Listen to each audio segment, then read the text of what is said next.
Right, now for a story that was a particular pleasure to make. Racing in one of Britain's most famous names, Aston Martin. It was the first ever race in the brand new GT3 European Championship, which promised more drama and action than ever before.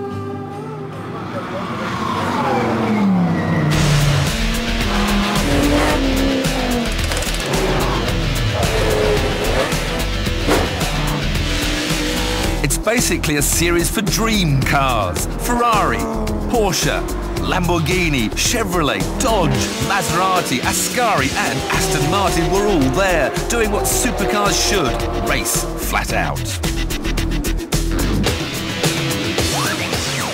Should be a bit of fun. It will be a particular thrill because my brand new DBRS-9 forms the basis of the new Bond car. It sounds superb and will do 200 miles an hour. There are two other Astons in my Barwell team, making up a massive grid of 45 cars. Keeping an eye on how well I do will be my team's commercial director, Chris Needell, who is also my brother. The cars cost approximately £200,000 each. And then to run them for the season is probably about another 200,000.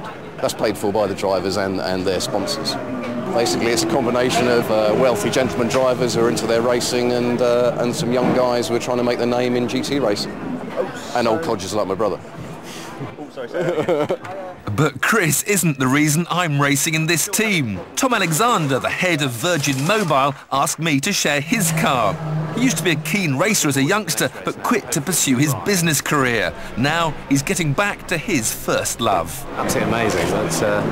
It's good fun. So that's your heroes, but every good story needs an arch rival. To be a winner in this championship, you don't actually need to cross the line first. You just have to beat anyone else with the same sort of car as you. For us, that meant the crack squad from BMS Scuderia Italia, and they've got more experience, better sunglasses, and a crew that's won World Championships. We'd dearly love to thrash them. Of course, we'd like to beat everyone else as well, and the organisers have tried to equalise all the cars by adding weight and air restrictors, but it's not an easy task. We'd find out just how quick our Astons were in qualifying. 20 minutes for each driver, with Tom going first.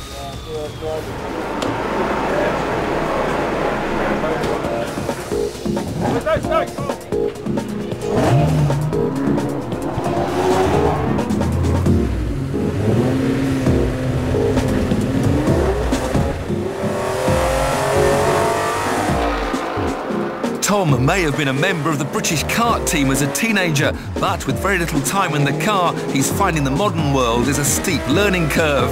And he was trying desperately not to crash a brand new car he'd just paid 200 grand for. To make matters worse, the handling balance wasn't quite right, with understeer pushing the nose wide in corners. How did it feel any different? Yeah, it's understeering More? Yeah, it's all understeering. All understeer, Toby. You're going to take the wing down or not? Take the wing down. Less wing on the back would improve the balance, but reduce our overall grip. Not ideal on such a high-speed circuit.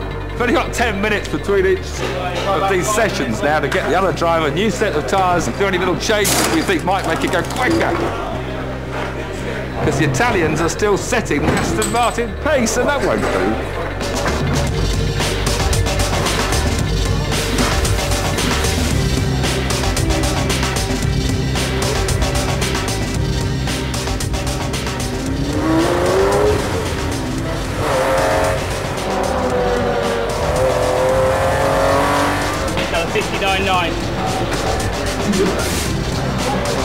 Quickest through the first sector.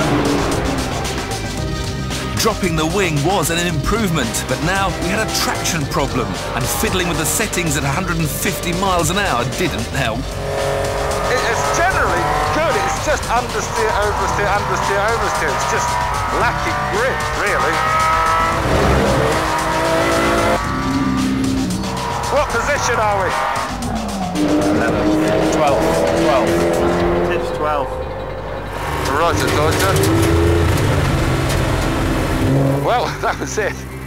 My 20 minutes of fame. I've achieved item number 1, being the fastest British Astom. But these Italian boys that have had a couple of races before we've even hit the ground have obviously found a trick or two which we've yet to discover, but early days.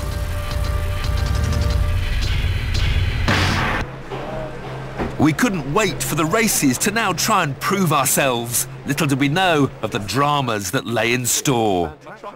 Join us in a moment to find out what happened.